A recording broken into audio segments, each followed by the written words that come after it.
질문이 들어왔는데요. 의료 인력 정책 핵심에 대해 잘 알게 되었다. 문성근 박사님 계세요 지금? 다른 일정으로 나가셨나? 계세요 지금? 코로나19로 일부 원격 상담도 했는데 빅5 병원 집중해서 상담 시간 부족해서 위해 AI 의사 의무 프로세스 분석해 만성질환 등을 피해로 보완하고 국민 건강권을 확보하는 중심으로 나가야 된다고 이거는 질문보다는 의견을 주셨는데요. 주셔서 감사합니다. 예, 감사합니다. 저는 시민사회에서 시민단체 활동도 하고 SNS에서 글을 많이 올립니다. 이번에 전공의들, 의대생들 파업하고 이렇게 하는 것도 제가 많은 비판도 글도 올렸습니다. 일단 저는 이번에 국시 재시험 저는 일단 반대하고요. 자, 제가 여기서 오늘 들은 내용 중에 아까 의료 서비스 및 국민 생활 저 내용 가장 중요한 게 국민 중심 접근 저 말이 제일 중요하거든요. 네. 정책은 아무 정책 엄청 많으니까 그래서 저는 지금 뭐 3천, 4천 명 의대생들이 졸업한데 400명 정도 의사를 뽑는다. 저는 의대 그 공부하는 친구들을 다 써먹으려면 우리 시중에 보면 1급, 2급, 3급 자격 시험도 있고 심리치료사 무슨 뭐 웃음치료사 무슨 그림치료사 뭐 이런 거 엄청 많아. 그래서 나는 시험을 볼 때 이 친구들을 다 써먹어야 되니까 진짜 필요한 인원은 소위 말하는 1급 의사를 뽑으려면 400명 뽑고 2급 그래서 아까 무슨 협력도 의사도 나고 공공이 전공이 그 시험을 동시에 봐서 그 시험에 원래 우리가 평균 보면은 60점 되면 합격이잖아요. 근데 60점에서 7점 사이는 공공이 70점에서 8점 사이는 협력이 뭐 그 다음에 80, 90, 100점 사이는 아까 전공의로 갈 수 있도록 한 번에 시험 봐가지고 등급별로 인원을 뽑으면 의료인 부족국 인원 다 채용하고도 일자리 다 창출한다고 보거든요.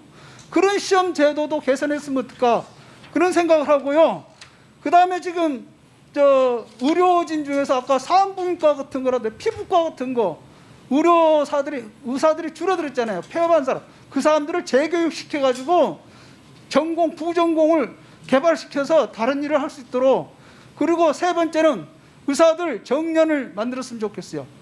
정년 75세 이상 아니 75세까지만 그래야지 밑에 아들도 성장하고 계속 그 밑에 그 새로운 신지식이 올라오는 거지 구닥다리 해봐야 말대로 꼰대들 말 들으니까 새로운 지식을 위해서는 75세든 하든 70세를 하든 의료인 정년을 제도했으면 좋겠다. 이상입니다. 네, 질문보다 의견을 주셨습니다. 감사합니다. 네. 참석해 왜냐 주시고 제가 국민이기 때문에 나는 어디 이해타산에 있는 것도 아니고 전문의들 말하면은 전부 다 자기 생각으로 자기한테 이익되는 얘기만 하기 때문에 국민 입장에서는 진짜 국민을 위해서 제가 말을 한 겁니다.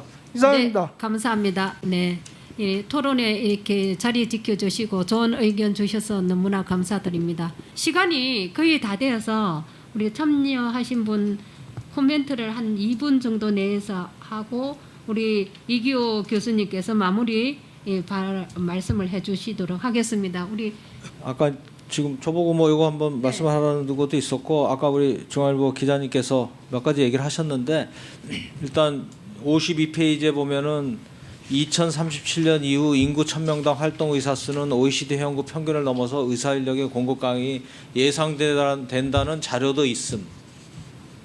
설마 기사 이렇게 쓰진 않으시겠죠?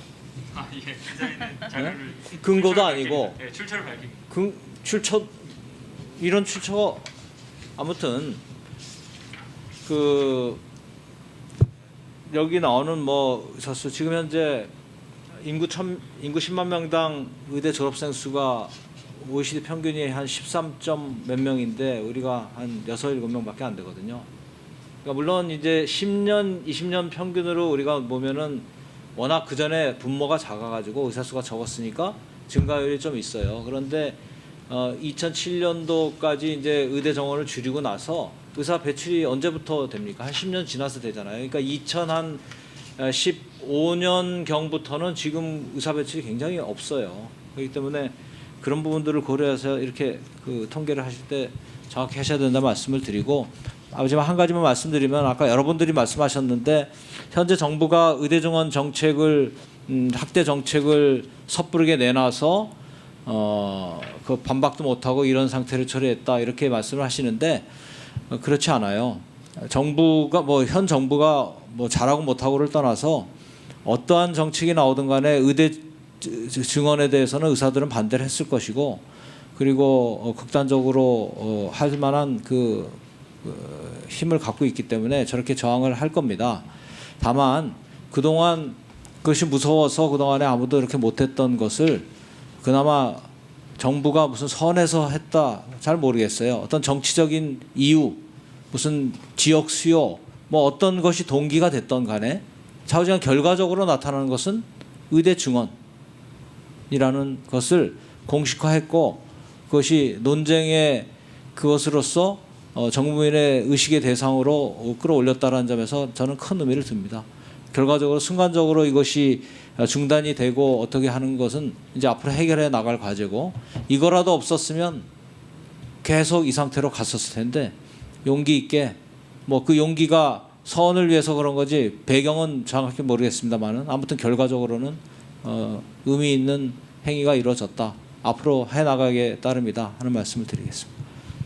오늘 저는 대안이 아니라 궁금증에 대해서 질문 드리는 입장에서 왔는데 교수님이랑 다른 발표자분들이 그 부분에 대해서 좋은 대답을 해주셔서 좋은 시간이었습니다. 예, 감사합니다. 네, 이번 정부에서 의료 공공성 강화라든가 전반적인 국민의 삶의 질을 좀 향상시키기 위한 여러 가지 포용적 국가 계획 안에서 저희가 검토해야 되는 그런 어떤 맥락이고 그 과정에서 이런 정책이 이제 추진되는 과정에서 사실 이제 9월 4일 날 여러 합의를 통해서 이런 것들이 원점으로 가서 재논의된다 이런 부분에서는 국민의 한 사람으로서 좀 안타깝고요. 앞으로 이것이 어떻게 논의될 것인가에 대해서 굉장히 많은 국민들이나 각 이해관계자들이 아마 관심 있게 지켜보실 거라고 생각이 들고요.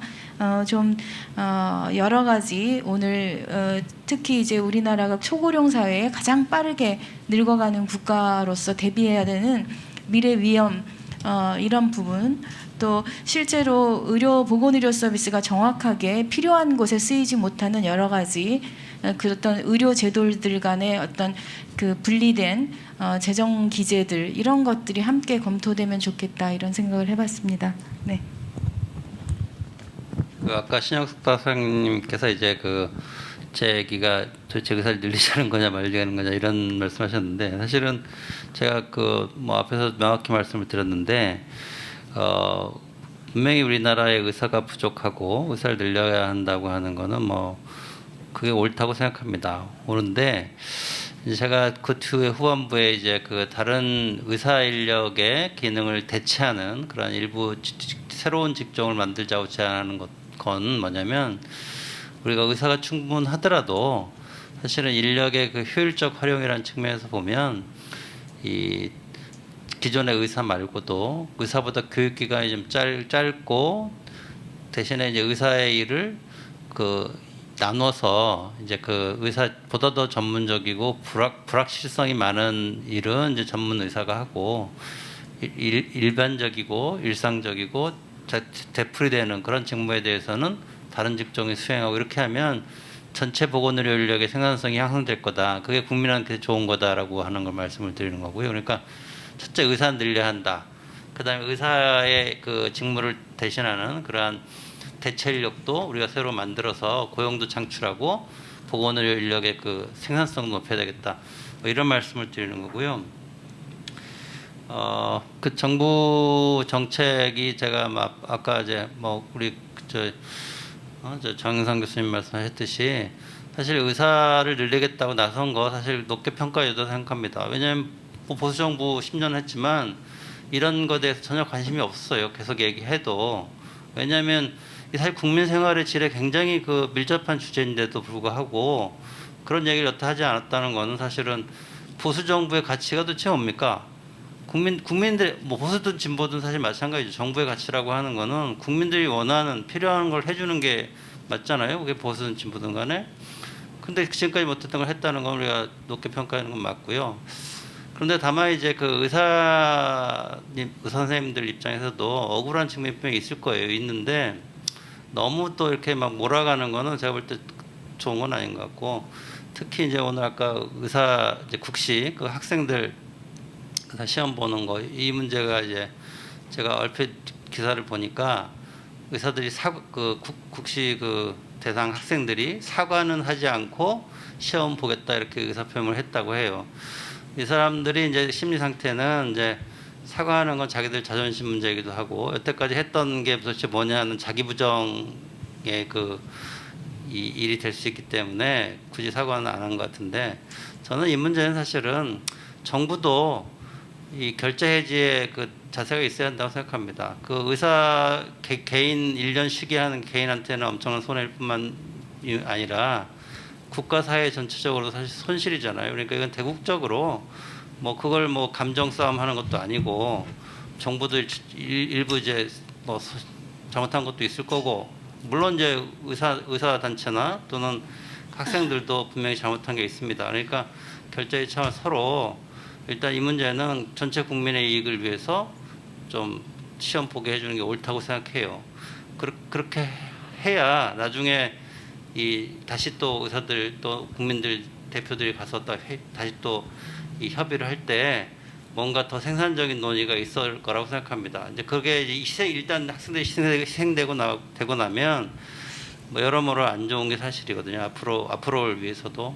그리고 솔직히 얘기해서 이 성인, 그러니까 물론 학생도 성인이긴 하지만 그 기존 기성 의사들은 아무런 피해가 없고 학생들만 희생당한다. 이게 사실 사회적으로도 결코 바람직한 건 아니라고 생각해요. 그러니까 이 문제는 좀 대국적으로 정부가 국민들 의견 뭐 수렴하면 어떻게 나올지 모르겠지만 제 생각은 그렇습니다. 그래서 앞으로 전향적으로 우리가 보다 더 국민의 이익에 충실하게 정책이 나올 수 있도록 서로 노력하는 자세가 필요하지 않을까, 이렇게 이제 말씀드립니다. 네, 감사합니다. 네, 제가 토론회를 마치면서 간단한 인사의 말씀으로 마무리할까 했는데, 방금 이규 교수님께서 국시와 관련돼서 결자 해지 마음으로 이렇게 그 우리 학생들을 좀 보호하는 차원에서 이렇게 말씀을 하셔서 저는 좀 반대거든요. 우리 시민의 입장에서는 어쨌든 그 의사분들은 정말 뭐 많은 공부를 하고 투자도 많이 하긴 했지만 우리 사회에서는 엘리트층입니다. 그리고 어떻게 보면 가진 측면인데, 매번 그런 국민의 생명을 담보로 해서 이렇게 집단 파업을 하고 힘을 가시하고 심지어 뭐 정부까지 굴복시키는, 저는 뭐 정부도 잘했다고 정부 편도 아니지만 그런 행위는 이게 매번 되풀이되고 있는데, 이거는 우리나라 그 법은 저는 공정하고 형평성이 맞아야 된다고 생각하거든요. 법을 어겼으면 그게 당연하게 공정한 그 대가를 치러야 된다고 생각하는데, 그거는 모르겠습니다. 여러분들의 또 목이고 또 정부에 어떻게 대처할지 모르겠지만, 제 개인의 입장으로서는 대부분 또 국민들도 그렇게 생각하지 않을까, 그런 생각을 듭니다. 법을 어겼으면 그게 법에 마땅한 대가를 치르는 게 당연하지 않습니까? 우리가 일시적으로 뭐 그 의사 하면서 손해가 있다 하더라도 법은 엄격하게 집행돼야 되지 않나 하는 개인 생각을 또 의견을 냈습니다. 어쨌든 이 장시간 함께 해주시고서 감사드리고, 앞으로 이 의대 정원이나 이런 것들이 또 반복되고 또 이렇게 할 텐데, 그때마다 여러분들께서 이 제도를 바꾸고 하는 것은 결국 우리 국민들, 시민들의 힘이거든요. 여러분들께서 관심 가지고 참여해 주신다면 반드시 우리 국민의 입장에서 이런 제도가 만들어지고 하지 않을까 하는 생각을 합니다. 함께해 주셔서 감사합니다.